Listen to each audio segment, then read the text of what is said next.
everyone, welcome to Beaute Espace TV. I was recently at this Toni and Guy Hairdressing Academy Launch in New Delhi, GK2, and there I got to interact with their international artistic director Bill Watson, and he told me some top hair trends and the hair industry as whole. So I really enjoyed the conversation with him, and I really hope that you enjoy this interview. So let's hear from the man himself what he has to tell. Hello everyone, welcome to Beaute Espace TV. My name is Sukriti Shai, and today I'm here at Toni and Guy GK2 with Bill Watson. He's here to launch the Toni and Guy Academy, and he's International Artistic Director with Toni and Guy and a lot more than that. So let's speak with him and let's know that you've been into, that you're still doing simultaneously. Which one is the most inspiring one? Oh, it's hard. I mean, it's funny. What do you enjoy doing? Oh, all of it. All of it. I mean, I dreamed of doing all of it, so to get the opportunity to do all of it is great. I mean, I love doing my creative thing, but then as an educator to see young people achieve their dreams and I've helped them, it's incredibly moving, you know what I mean?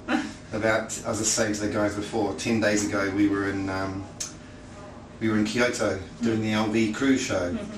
And I'm actually assisting one of my old juniors who I started in the industry 15 years ago. Oh.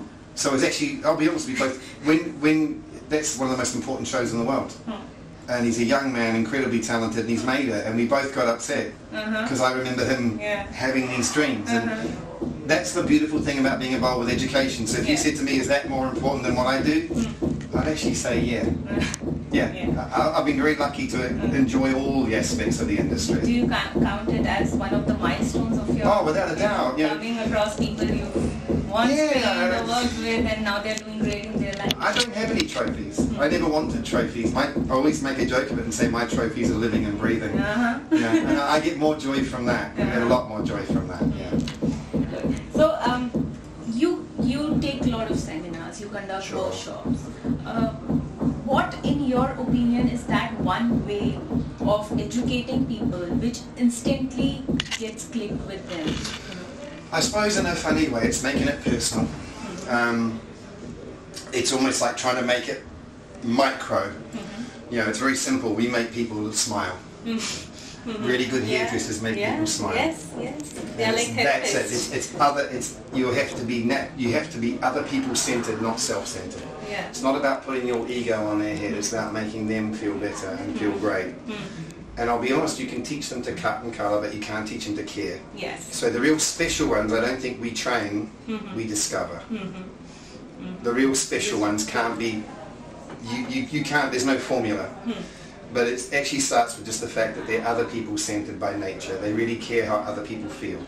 And as we know with hairdressing, it's very personal, very private. The interaction is very intimate. And I think that's where clients fall in love sometimes with their hairdresser, because they find that they get that real relationship where they can totally relax and enjoy it, not remove the fear factor. So you've traveled the world, around 150 countries or something? Yeah, I've been busy. That's good. It's lucky, I'm lucky. Yes. So you've seen the talent all around. You've seen it here in India. Now you were here today. You've been giving workshops, you've taking seminars. Do you think there is one skill or any skill that Indian hairdressers they have to still work on? I don't know. I don't think about it like that, because I don't. Education. I think all education has changed dramatically in the last 30 years in all fields. I think if we look at a lot of old education, we used to teach through fear. And so now I think for us, we try and teach through a positive. We almost do a bribery, like if you're good, you end up with this. If you're good, you do this. And if you don't pay the price to be good, then you're not going to get anywhere. So I suppose Indian hairdressers, I just think look at the world. I don't like the word when they say Indian in front of everything, because I just think it's part of the world. Do you know what I mean? So I think it's like a reverse psychology. Don't put, I'm an Indian, you're just a hairdresser. And you're part of the whole thing. So I don't think they should put that word in front of it. You don't like it? it's weird. I just our whole company's multicultural. You know, I never look at someone and go, oh, they're good for Japan. I never go, no, you're not bad for Chinese. It's just not part of my psyche. It's like you're good, you're good. So I think Indian hairdressers have every opportunity to be world leaders like every other culture in hairdressing. Okay, so let me just rephrase the question, and I should ask you one skill you think globally hairdressers should definitely work. Open your mind. Sounds odd. Open mind is very cool. It's very important to stay flexible. If you've been hairdressing 5 minutes or 50 years, the ability to stay a little bit young and immature.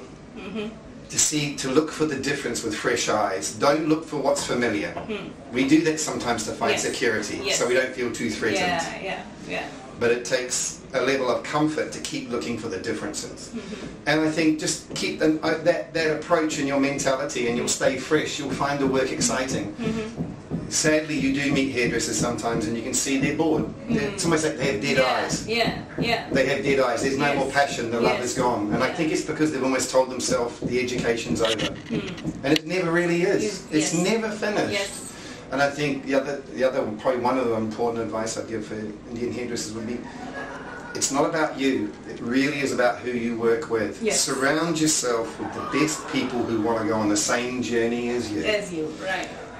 Don't, being a star, chasing the most money, all of this, it sometimes maybe should come later when you're much older. When you're younger, just chase good.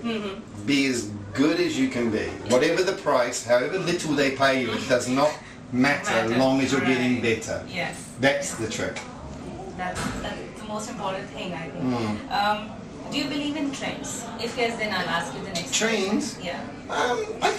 I think they have an influence in our business, without a doubt. I think they have an influence. Yes. So can you, for us, can you just list 5 top trends that we should look forward to this year? Well, I suppose if I say there's trends, I think it's through my observation. I'm not saying my predictions. So let's look at models first. Okay, we got a lot of big designers doing what they call street casting. So they're using bloggers, they're using girls from the street who just look interesting. So that tells us that somehow we've got bored with conventional beauty. We're looking for characters. Definitely. So we're looking for characters. So I think one of the big trends is actually to have some personality in what you look like.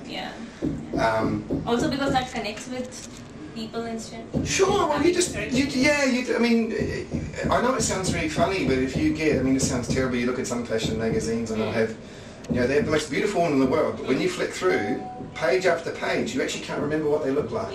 Because they actually start to all look like the same lady, do you know what I mean? It's like one person picks every single girl. So I think at the moment, fashion is saying, we need you to have a character.